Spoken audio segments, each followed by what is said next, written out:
Go. Hi, I'm Patrick Worthington. You know me. I've been in your class this whole semester and I've learned a lot. There's a lot of things I'd like to discuss, but primarily the topic of this video will be about my faith and how it was reflected in some of the things I learned in this class regarding culture and how faith impacted those regions that Catholicism was a part of.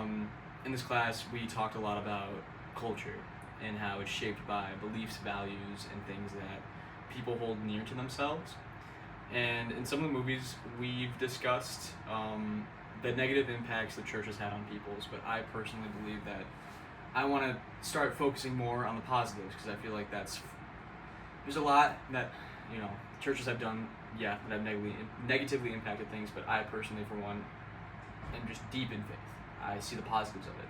I think it's good to highlight these things, and the way I'm going to do that is by trying to not make rebuttals against it, but talk about how there are holes in the beliefs of these characters that make them flawed. And if they were truly Christians like they claim they are, they would know how to react in these situations, but they don't. And the movie I'm going to be talking about is Undertow. If you are ever in a mood for a supernatural commentary on religion with homosexual undertones, look no further than the 2009 critically acclaimed film Undertow. Undertow is a film brought to you by the genius mind of Javier Fuentes Leon. The movie was Javier's debut feature-length film and solidified his position in the film industry. A Peruvian man, because of a household he was raised in, he garnered a unique perspective on religion that vision was reflected in the film Undertow. It's very obvious that he has a lot to say about religion in this movie, and that his upbringing was influenced by religion, and the community that he lived in, and the things he saw because he lived in Southern America, was really shaped by his experiences in communities that were shaped by religion. Throughout the course of the film Undertow, there is much commentary on the effect religion has on rural populations. The exact area of the movie is based in the exact area of where the movie is based is never clearly stated, but and for good reason. The director of the film didn't want this narrative to be pushed onto a single individual community within the Southern Americas, because Javier felt as if the message of the movie would have been muddled if the focus of the film was shifted to a particular people. Just for some background of the movie follows a freshly wed couple who are expecting a son. Miguel, the main focus of the film, is a local fisherman who is steeped within his community, whether it be in his position within the church or just being known as a family man. He has a high standing within the village he lives in, not only as is apparent throughout this film that his position within his community is important to him, but his position as a religious man is something that he also really struggles with. The traditional values seen in these Catholic-centric people is a major point of contention throughout the entire film, and is the main focus behind this video. The main focus of this film is to make commentary on how living according to these values can be destructive towards the pursuit of happiness and truth of self, and it is something I truly don't resonate with.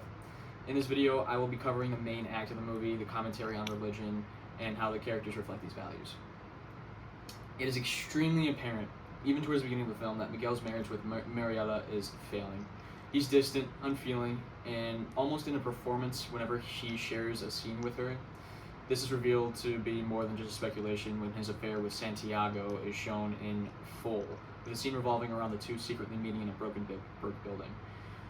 Miguel realizes how much of a hit it is to his reputation if he were ever found out to be in a gay affair with Santiago, and desperately wishes to keep his affair a secret. Right off the bat, this goes to show how religious of a man Miguel truly is. Instead of fearing the Lord and valuing his position within God's eyes, the only concern he has is for his own personal character that others within the community push. He is a man set in the approvals of others, effectively making the approval of others being the thing he values most, becoming his God. It is said in scripture that we are a slave to something. Whether we are a slave to God or our own values is up to the individual. We are always a slave. Effectively making the approval of others the things he values most, indicative of a man who truly doesn't understand what it means to be of God. Later on in the film, as his affair with Santiago progresses, we can see more of this internal conflict regarding this affair show up in the way he acts. Desperately trying to remain in good standing, Miguel fronts as someone who is offended by Santiago's existence and pushes him further into exile within their community. This is seen in the scene where Santiago tries to purchase a drink from Miguel's table after the funeral procession. He is shooed away and is obviously not accepting of him. True Christianity is shown in a reflection of a loving an individual regardless of where they are in their own personal journey. As it is written, I have come to heal the sick, not the righteous.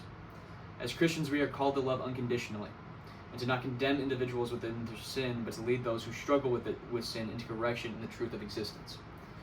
This is indicative that the individuals we see within the film, who are supposedly a representation of Christ, aren't too Christ-like, and act almost like the Pharisees around the times of Christ, unwilling to speak to those who they deem as unclean. The double life we see with Miguel culminates lead into an argument that he has with Santiago on the beach, where it is evident that Santiago wants Miguel to be open and honest with the relationship they have formed together. Miguel, knowing the consequences he'd face not only in his community but also within his church, immediately refuses Santiago's proposition, and inevitably leads to an argument between the two that quickly becomes physical.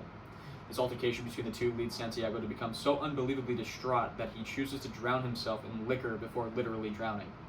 Again, this shows the value systems within Miguel. His approval from others is threatened by Santiago's want to be open and honest about his relationship, and Miguel reacts with violence.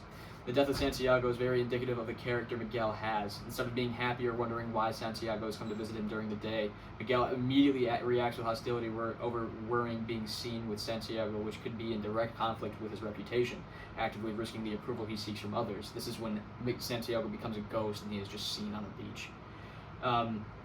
It is at this moment the tone of the movie shifts entirely after Santiago's death. It takes a more supernatural perspective as compared to the more dramatic and personal relationship aspect we see in the beginning of the film.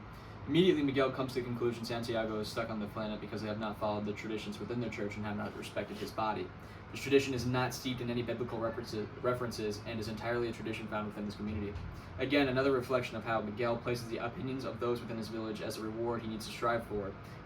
As in this important moment, helping to free his soul, he immediately immediately looks to the traditions of his people instead of searching for the counsel of the Lord. The only time scripture is shown within this film is when Miguel is searching for Santiago's body. At this time in the film, Miguel flips through the Bible. The verse that is shown discusses damnation and the consequence of sin. This is something that is discussed in most counter-arguments against Christianity.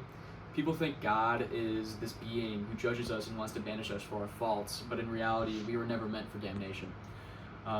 We as a people were cursed with death when Adam and Eve ate the fruit of knowledge and good of evil. Because of that, God sent his only son so that we might have a chance at salvation. He knew we'd never be able to make it to heaven according to his standards, so he sent his only son to live a perfect life in order to pay the price for our sin. For us, so that we have a chance of salvation through Jesus Christ. I feel like this depiction of Christianity within this movie is typically a message I've seen throughout the film, throughout any of the films that we've watched in this class. Whether it be movies we've seen within this class or anything within modern media, I see this anti-traditional Christian perspective. This tradition is bad, and we see consequences of that this tradition is bad, and we see consequences within our society because of them. From the perspective as a believer, these traditions exist in order to protect us from harm. The reason that sin is because God sees the damage these things do to us as a human being. I feel like these movies trying to push a narrative that says tradition is harmful and takes away from the human experience, when in reality, living against it is more likely damaging if we are going off of church values. This doesn't apply to real women have courage, because breaking that tradition ensures more of a future for the family, which wasn't necessarily steeped in church tradition. It was just their fear of pushing out of being in the family business. The crime of Father Amaro definitely feels this way, though. I also would like to discuss the persecution of I also like to discuss this too, because it's kind of important. I also would like to discuss the persecution of homosexuals and what they have faced throughout the persecution from the church. I disagree entirely with the harm churches have pushed on the homosexuals, and do not agree with any persecution they have faced because of the church, whether it be through death or whatever violence was done towards them in olden times. What am I at right now? 9 minutes. We're good.